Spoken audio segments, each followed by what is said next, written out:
नमस्कार, मैं हूं नेहा श्रीवास्तव और आप देख रहे हैं हमारा खास प्रोग्राम सेहत में हम हर बार अलग अलग विषय पर बात करते हैं और एक्सपर्ट से जानते हैं सभी के सुझाव। आज हम बात करेंगे क्या होता है लंग कैंसर, इसके लक्षण और सभी स्टेज के बारे में। फेफड़ों के कैंसर का प्रमुख कारण है तंबाकू और धूम्रपान। फेफड़ों का कैंसर अन्य प्रकार के तंबाकू जैसे सिगार का उपयोग करने से और धुएं के संपर्क में आना फेफड़ों के कैंसर का कारण पारिवारिक इतिहास होना भी बताया जा सकता है। आमतौर पर ऐसा माना जाता है कि जो व्यक्ति धूम्रपान करते हैं उन्हें फेफड़ों का कैंसर की संभावना काफ़ी बढ़ जाती है। इस सब पर चर्चा करने के लिए मेरे साथ इस वक्त स्टूडियो में मौजूद हैं doctor Yashwant Kashyap ji, medical oncology, NHMMI Narayana super speciality hospital. Doctor साहब, आपका बहुत बहुत स्वागत है। धन्यवाद। तो चलिए इस कार्यक्रम की शुरुआत कर लेते हैं।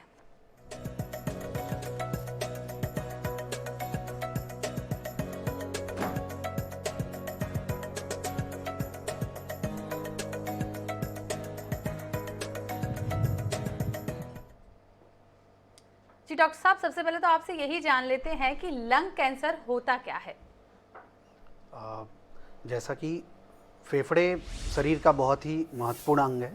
शरीर में दो फेफड़े होते हैं जो कि जब उसकी कोशिकाओं में तत्वों जैसे तंबाकू और धूम्रपान के जो तत्व हैं उनके प्रभाव से जब उनकी अनियंत्रित उनके बढ़ाव होने लगता है तो उसके कारण जो फेफड़ों का जो कार्य क्षमता है वो कम हो जाती है और वहाँ पर एक गांठ आ जाती है, जिसके कारण ये मेन कारण है लंग कैंसर होने का।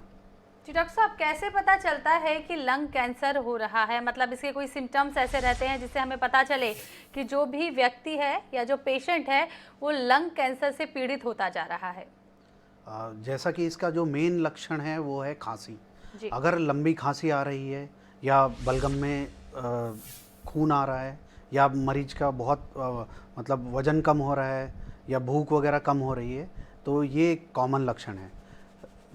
लगातार जनरली ये होता है कि बहुत मरीजों को लगातार खांसी आती है और ये आमतौर पे मैंने ऐसा देखा है कि हमारे बहुत सारे मरीज यानी ये इस तरह से करते हैं कि वो नज़रअंदाज करते रहते हैं और तंबाकू और हानिकारक तत्वों का लगातार सेवन करते रहते हैं और बहुत सारे डॉक्टर्स भी इसको नॉर्मल खांसी या टीबी और इस तरह से करके इसी कारण से ये लेट स्टेज में जनरली पता चलता है। जी, कारण तो हमें पता ही चल गया है। लक्षण और क्या क्या होते हैं इसमें? मतलब आप खांसी बता रहे हैं, बलगम आना होता है, पेशेंट को कैसे पता चलता है? वो स्वयं से भांप लेता है कि ये खांसी लंग कैंसर की ओर इशारा कर रही है, या डॉक्टर्स या एक्सपर्ट बता पाते हैं कि हाँ ये जो आपको मामूली खांसी नहीं है, इसका जो लक्षण है वो एक बड़ी बीमारी और गंभीर बीमारी की ओर इशारा कर रहा है? हमने ऐसा देखा है कि जनरली हमारे पेशेंट इस तरह से बोलते हैं कि जैसे खट्टा खा लिया था उसके कारण आ रही है या कुछ और होगा। तो वो जो इस मामले में अज्ञानता है और इसके कारण क्या होता है कि बहुत मरीज बहुत एडवांस स्टेज में प्रेजेंट करते हैं। अगर लगातार 1-2 हफ्ते से ज़्यादा लगातार खांसी है, साथ ही साथ अगर वज़न कम हो रहा है या भूख कम लग रही है या बलगम में खून आ रहा है, तो ये इसके कॉमन कारण हैं जिससे मरीज को सचेत हो जाना चाहिए। और हर लंबी खांसी टीबी है, ये जो भ्रमिकता है हमारे पब्लिक और डॉक्टरों में, ये चली जानी चाहिए क्योंकि लंग कैंसर वातावरण में प्रदूषण, धूम्रपान सबके कारण बहुत तेज़ी से बढ़ रहा है। फैक्ट्री का धुआं और ये सब कॉमन कारण है इस बीमारी के होने का। तो हमको बिल्कुल भी लंबी खांसी को नज़रअंदाज नहीं करना चाहिए और तुरंत डॉक्टर से सलाह करना चाहिए और जनरली हम पेशेंट को देख के फिर एक्सरे और बाकी चीज़ कराते हैं। जी डॉक्टर, आप सही कहा आपने, स्मोकिंग तो एक कारण है, लेकिन आजकल प्रदूषण जो बढ़ गया है उसके कारण भी ये फेफड़ों की बीमारी बहुत ज़्यादा बढ़ती जा रही है। लंग कैंसर की बात कर रहे हैं, यहाँ पर हम जान लेते हैं कि इनके प्रकार क्या क्या होते हैं। क्या इनकी कोई टाइप्स होते हैं जिनसे अलग अलग तरीके से इनका इलाज किया जाता हो? हाँ, लंग कैंसर के दो मेन प्रकार रहते हैं। एक तो non small cell lung cancer और दूसरा स्मॉल सेल लंग कैंसर। जो स्मॉल सेल लंग कैंसर है वो मोर देन 95% पेशेंट में केवल स्मोकर्स में होता है, बाकी 5% केसेस में नॉन स्मोकर्स में होता है।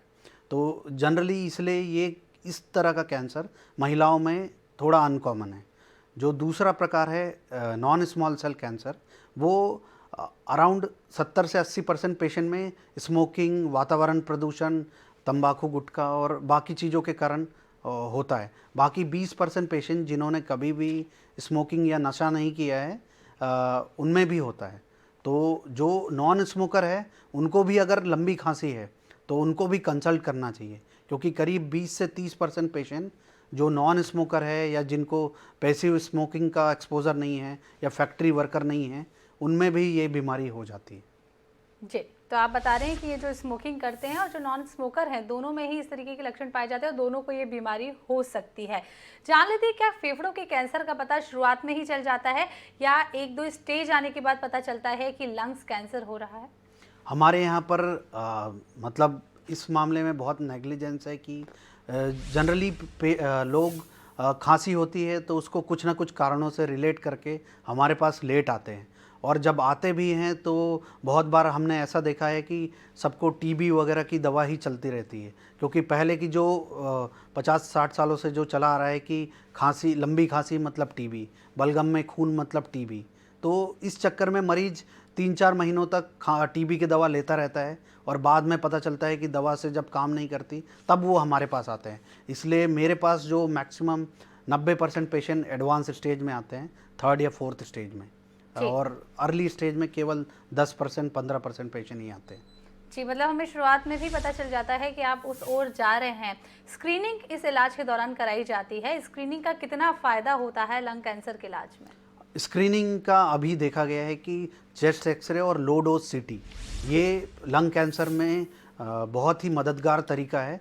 खासकर ऐसे लोग जो कि बहुत ज़्यादा स्मोकिंग करते हैं, जो मतलब पर डे जो मोर देन 20 to 30 सिगरेट लेते हैं, और इवन जो लंबे सालों से स्मोकिंग कर रहे हैं 10, 15, 20 सालों से, उनको ये लो डोज सीटी स्कैन कराना चाहिए या तो चेस्ट एक्सरे करना चाहिए और डॉक्टर्स को कंसल्ट करना चाहिए। क्योंकि अभी ऐसा है कि हमारे देश में more than 80 to 90% patient advance stage में प्रेजेंट करते हैं, जिसके कारण क्योर रेट और कंट्रोल रेट बिल्कुल ना के बराबर है। पर यही दूसरे देशों में जहाँ जागरूकता है, ये पेशेंट 70% पेशेंट अर्ली स्टेज में डिटेक्ट होते हैं, जिसके कारण क्योर रेट अच्छा होता है, पेशेंट ठीक हो जाते हैं बीमारी से। जी डॉक्टर साहब, यहाँ पर एक कॉलर हमारे साथ जुड़ रही हैं, श्रुति रायपुर से। श्रुति जी, आपका बहुत बहुत स्वागत है हमारे कार्यक्रम सेहत में। क्या कुछ आप पूछना चाहती हैं डॉक्टर साहब के साथ? पूछिए। Good afternoon ma'am, good afternoon sir. Sir, मेरा क्वेश्चन ये है कि मेरा भाई सर 5 साल से लगातार स्मोकिंग कर रहा है, तो सर क्या मैं जान सकती हूँ कि उसके लंग्स में कितना इफेक्ट हो रहा होगा? आइडियली मतलब मैं ये बोलना चाहूँगा कि अगर वो स्मोकिंग कर रहे हैं तो हमको इसको मतलब पहली चीज़ कितना अफेक्ट कर रहा है उससे ज़्यादा ज़रूरी ये है कि हम उसको रोकें। क्योंकि अब अगर हम उसको टोकते रहेंगे या मना करेंगे चीज़ों से, क्योंकि वो स्मोकिंग करके खुद को तो नुकसान कर ही रहे हैं, परिवार को भी वो नुकसान कर रहे हैं। लक्षण के लिए हम उसको पैक ईयर के बेसिस पे काउंट करते हैं। पैक ईयर मतलब एक पैकेट में जैसे 20 सिगरेट होती है, तो जो पेशेंट जिसका 20 पैक ईयर है उसको मोर देन 30% चांस है लंग कैंसर होने का, और जिसका 10 है उसको 10 to 20% है। तो पहली चीज़ तो आपको उनको मना करना चाहिए ताकि आप उनको और फैमिली को इसके दुष्परिणाम से बचा सकें। और लक्षण के लिए हम उनको डिटेक्ट करके देख सकते हैं, और बहुत सारे अब तरीके हैं, जैसे निकोटिन पैच वगैरह हैं, और भी तरीके हैं जिससे कि काउंसलिंग के थ्रू हम उनको इससे रोक सकते हैं। कोई भी जो इमेजिंग है जैसे चेस्ट एक्सरे, सीटी स्कैन, ये सब का फ़ायदा नहीं है, इसलिए नहीं है क्योंकि पहले रोकना ज़रूरी है चीज़ों को। जी, आप सही कह रहे हैं डॉक्टर साहब, लेकिन कई बार ऐसी मुश्किल आ जाती है जब भी आप इस तरीके के जो लोग होते हैं उनसे कहेंगे कि स्मोकिंग आपके लिए हानिकारक है, वो आसानी से इस बात को मानते नहीं है, एक्सेप्ट नहीं करते और उसी भीड़ का हिस्सा बने चले जाते हैं। लेकिन क्या आप कुछ एडवाइस करते हैं अपने पेशेंट्स को, और किस तरीके से उनका ब्रेन वॉश किया जाता है और इससे दूर रहने की सलाह दी जाती है? जैसे अभी नई तरीके आ चुके हैं, जैसे निकोटिन पैच आ चुके हैं, जिसके थ्रू हम इन पेशेंट्स को उन पैच के थ्रू या बाकी ड्रग्स के थ्रू उनका जो स्मोकिंग का जो अर्ज है उसको हम कम कर सकते हैं। और ख़ासकर हम एक डेडिकेटेड काउंसलिंग सेशन उनके साथ कर सकते हैं। और जनरली ये एक सेशन में नहीं होता है, जनरली स्मोकिंग और अल्कोहल सेजेशन के लिए हमको पेशेंट के साथ मल्टीपल सेशंस करने पड़ते हैं। और फैमिली का बहुत बड़ा रोल है, जैसे परिवार अगर एक्टिव है और प्रोग्रेसिव है तो ये चीज़ें आसानी से की जा सकती हैं। जी, मतलब फैमिली का एक आप बता रहे हैं बहुत बड़ा रोल है, इसको फैमिली में यहाँ पर एक्टिव रहना चाहिए। रायपुर से हमारे साथ एक और दर्शक जुड़ी हुई हैं, क्या कुछ पूछना चाहती हैं? रेशमा, बहुत बहुत स्वागत है आपका, क्या कुछ पूछना चाहती हैं आप डॉक्टर साहब से? सर मुझे लगातार खांसी रहती है, तो उसमें मुझे सांस लेने में काफ़ी दिक्कत आती है। तो आपकी मतलब एज कितनी है, और भी कुछ फैक्ट्री वर्कर हैं या कुछ ऐसा और भी नहीं कुछ? नहीं सर, मेरी एज है 23, पर लगातार 1 हफ्ते तक अगर खांसी होती है तो एकदम सांस फूलने लगती है। अगर इस तरह की संभावना है तो जनरली क्या होता है कि जो वायरल इन्फेक्शन या रेस्पिरेटरी इन्फेक्शंस इनकी संभावना रहती है, आपको डॉक्टर को कंसल्ट करना चाहिए। अगर हमको क्लिनिकली पेशेंट आपको देखने में ऐसा लगेगा स्टेथोस्कोप से साउंड वगैरह सुनने में कि लंग इन्फेक्शन है तो हम उस बेसिस पे करेंगे। अगर उसके बाद भी परसिस्टेंट सिम्टम है तो हम एक्सरे और बाकी चीज़ें आपको करा के देखना चाहिए। जी रेशमा, मुझे उम्मीद है कि आपको अपने सवाल का जवाब मिल गया होगा। डॉक्टर साहब आगे बढ़ते हैं, लंग कैंसर के लिए किस तरीके की प्रोसेस होती है, इसके ट्रीटमेंट की क्या प्रोसेस होती है और टेस्ट कराने की क्या प्रोसेस होती है? जैसा कि कैंसर में हम लोग हमेशा बोलते हैं कि ये एक टीम एफर्ट है और इसका मल्टी मोडालिटी अप्रोच रहता है। मतलब हम लोग एक ट्यूमर वो एक मिल के, जैसे कि मैं मेडिकल ऑन्कोलॉजिस्ट हूँ, कैंसर रोग विशेषज्ञ, तो बेसिकली मैं कीमोथेरेपी, टारगेटेड थेरेपी, इम्यूनोथेरेपी से डील करता हूँ। इसी तरह से सर्जरी बहुत ही बैकबोन है, रेडिएशन भी इसका बैकबोन है। तो कोई भी जब हमारे पास सस्पेक्टेड पेशेंट रहता है तो जनरली हम x-ray and biopsy and based further उसके बेसिस पे सीटी स्कैन वगैरह करा के देखते हैं और पेशेंट के फिटनेस को चेक करने के लिए बाकी ब्लड रिपोर्ट्स कराते हैं। तो बायोप्सी में अगर कैंसर निकलता है तो हम स्टेजिंग कराने के लिए सीटी स्कैन वगैरह जांच करते हैं और बेस्ड ऑन स्टेजिंग फिर हम सब लोग एक साथ मिलते हैं, मतलब surgeon, radiation and medical oncologist, और उसके बेसिस पे हम थेरेपी प्लान करते हैं। अगर एकदम फर्स्ट स्टेज है, फर्स्ट या सेकंड स्टेज है, जो कि हमारे देश में बहुत ही कम है, कम होते हैं क्योंकि सब पेशेंट लेट स्टेज में आते हैं नज़रअंदाज करते हुए, तो ऑपरेशन का रोल रहता है। अगर थर्ड फोर्थ स्टेज है तो जो मेन थेरेपी रहती है वो chemotherapy, targeted therapy and immunotherapy रहती है। रेडिएशन का भी जो रोल है वो इनिशियल स्टेजेस में और बाकी में सपोर्टिव में रोल है। जी डॉक्टर साहब, ये भी जान लेते हैं, क्या लंग कैंसर का इलाज कारगर है या कितने % तक केस ठीक हो सकता है, या किसी एक स्टेज पर आपके पास मरीज आ रहा है उसी स्टेज पर इलाज पूरी तरीके से कारगर साबित हो सकता है? लंग कैंसर में अगर पेशेंट स्टेज 1 में आ रहा है तो क्योर रेट अराउंड 80% है। Means 80% patient will life long के लिए ठीक हो जाएंगे। अगर स्टेज 2 है तो क्योर रेट अराउंड 60% है। अगर स्टेज 3 है तो क्योर रेट अराउंड 30-40% है। अगर स्टेज 4 है तो cure rate less than 10 to 20% है। But newer drug, immunotherapy and newer chemotherapy molecule से उनकी क्वालिटी ऑफ लाइफ और सर्वाइवल बढ़ चुके हैं। अभी हमारे पास बहुत सारी टारगेटेड ड्रग आ गई हैं जिसके थ्रू बहुत सारे हमारे पेशेंट लंबा सर्वाइव कर रहे हैं, इवन 4th स्टेज में। जी, तो आप बता रहे हैं कि स्टेज वाइज यहाँ पर अगर इलाज होता है तो उसका एक % है जो कारगर साबित हो सकता है। यहाँ पर बात ये भी कर लेते हैं कि लंग कैंसर कितना गंभीर है और ये कितनी गंभीर बीमारी है, लोगों को इसके लिए किस तरीके से जागरूक होना चाहिए? लंग कैंसर बहुत गंभीर बीमारी है, एग्रेसिव कैंसर है। 4th स्टेज में बिना थेरेपी के एवरेज लाइफ 1 साल 6 महीने से कम है। तो ये इतनी गंभीर बीमारी है, तो इसीलिए लोगों को इनको बिल्कुल नज़रअंदाज नहीं करना चाहिए सिम्टम्स को। जी डॉक्टर साहब, यहाँ पर एक और कॉलर हमारे साथ जुड़ रही हैं, कृतिका। कृतिका जी, बहुत बहुत स्वागत है आपका आईएनएस सेहत में। क्या कुछ सवाल आप डॉक्टर साहब से पूछना चाहती हैं? मुझे 2 साल से खांसी है। मैंने हर जगह इसका इलाज कराया है। जी, कृतिका जी आपकी आवाज़ नहीं सुनाई दे रही है, धीमी सुनाई दे रही है। थोड़ा-सा आप ज़ोर से बोलेंगी, अपना सवाल पूछेंगी? हेलो जी, पूछिए आप सवाल। जी, लगातार 2 साल से मुझे खांसी है। जी। तो ओके, आपकी एज कितनी है कृतिका जी? 18। 18, ओके। जी। और कुछ एलर्जी वगैरह है? मतलब क्या होता है कि जनरली लंग कैंसर में ये इतनी एग्रेसिव बीमारी है कि अगर 2 साल से पेशेंट की खांसी है तो उतने सर्वाइवल नहीं रहता है पेशेंट का। पेशेंट इतना लंबा हिस्ट्री नहीं रहेगा। पेशेंट अगर 6 महीने से खांसी है तो पेशेंट हमारे पास व्हील चेयर में आएगा, व्हील चेयर या स्ट्रेचर में। तो इसका मतलब आपको एक्सरे वैसे करा लेना चाहिए, बट इतनी लंबी खांसी के लंग कैंसर के चांसेस कम हैं, क्योंकि ये इतनी एग्रेसिव बीमारी है कि पेशेंट अगर लंग कैंसर है तो 6 महीने 1 साल में व्हील चेयर स्ट्रेचर में आ जाएगा। तो वो इतना फिट और ऐसे नहीं रहेगा। तो मे बी आपको एक्सरे कराना चाहिए, और अगर एलर्जी या कुछ होगा तो उसके लिए आपको ट्रीटमेंट करना चाहिए। जी, डॉक्टर साहब यहाँ पर आईएलडी भी एक लंग से जुड़ी बहुत गंभीर बीमारी है, लेकिन कई बार लोग कंफ्यूज हो जाते हैं। कैंसर और आईएलडी जो पेशेंट होते हैं जब तक आप पूरा ट्रीटमेंट नहीं कराते हैं, किस तरीके से पहचान होती है कि आईएलडी और लंग कैंसर में डिफरेंस क्या है? आईएलडी एक क्रोनिक बीमारी है, पर वो नॉन कैंसर बीमारी है।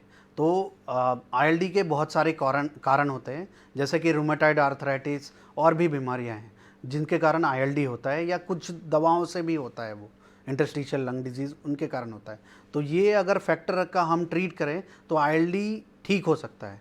पर आईएलडी का पर लंग कैंसर ऐसा है कि अगर हम उसको मल्टी मोडालिटी ट्रीट नहीं करते हैं, सर्जरी, रेडिएशन या कीमोथेरेपी से, तो वो ठीक नहीं होता है।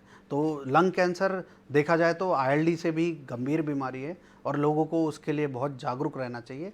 और आईएलडी का जो रिस्क फैक्टर ज़रूरी नहीं है कि स्मोकिंग है, बट लंग कैंसर का जो मेन रिस्क फैक्टर वो धूम्रपान, गुटखा, तंबाकू और अल्कोहल, नशा है। क्योंकि बहुत बार ऐसा देखा गया है कि जो लोग अल्कोहल और ये सब लेते हैं वो साथ ही साथ स्मोकिंग भी यूज़ कर रहे होते हैं।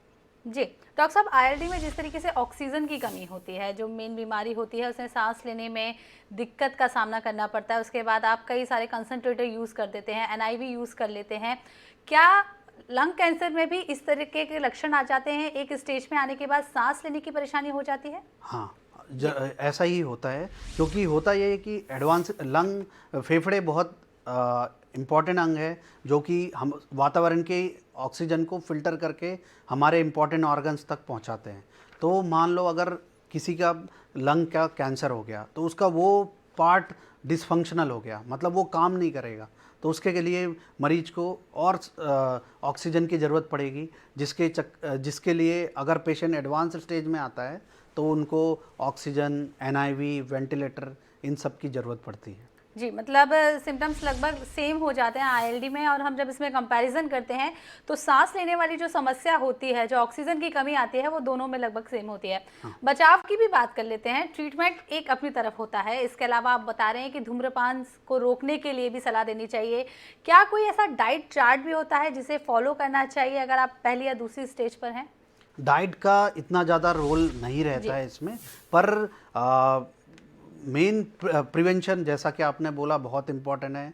आजकल जो सेकंड टाइप की मतलब मार्केटिंग होती है, जो न्यूज़ पेपर में जो जितने भी हमारे स्टार्स, स्पोर्ट्समैन जो एक तरह से इनडायरेक्टली स्मोकिंग और तंबाकू और अल्कोहल का प्रमोट करते हैं, ये सब बंद होना चाहिए। क्योंकि एज अ डॉक्टर हमको बहुत दुख होता है कि पेशेंट कि जब हम ये इस तरह की जर्नी देखते हैं जो कि प्रिवेंटेबल कॉज है, जिनको बचाया जा सकता है, जिसके कारण लाखों लोगों को अपने जान से हाथ धोना पड़ता है, और बहुत सारी फैमिली अफेक्टेड हो जाती है, और पैसे पे भी बहुत, कॉस्ट ऑफ थेरेपी पे भी बहुत बर्डन पड़ जाता है फैमिली प्लस। और कैंसर एक बहुत महंगी बीमारी है जिसके कारण पूरी फैमिली अफेक्ट हो जाती है। जी, सही बात बता रहे हैं आप। कैंसर एक काफ़ी महंगी बीमारी है। यहाँ पर हमारे साथ एक और कॉलर जुड़ रहे हैं। जी, क्या नाम है आपका और आप कहाँ से बोल रहे हैं? क्या सवाल आप डॉक्टर साहब से पूछना चाहती हैं? जी, मेरा नाम अवनीत है, मैं रायपुर से बोल रही हूँ और मेरा ये सवाल है कि क्या धूम्रपान करने से सिर्फ फेफड़ों पे इफेक्ट पड़ता है या औरतों को कंसीव करने में भी दिक्कत आती है?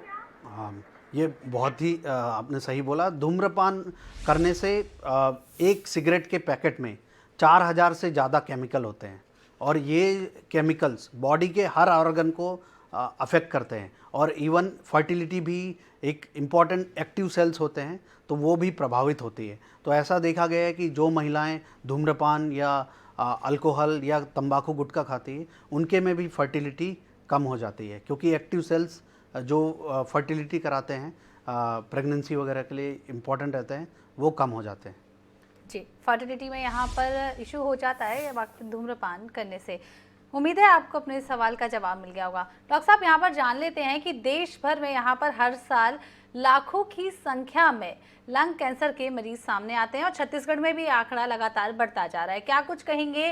कारण एक स्मोकिंग तो है ही, इसके अलावा क्या पॉल्यूशन भी एक बहुत बड़ा कारण सामने आ रहा है लंग कैंसर को लेकर?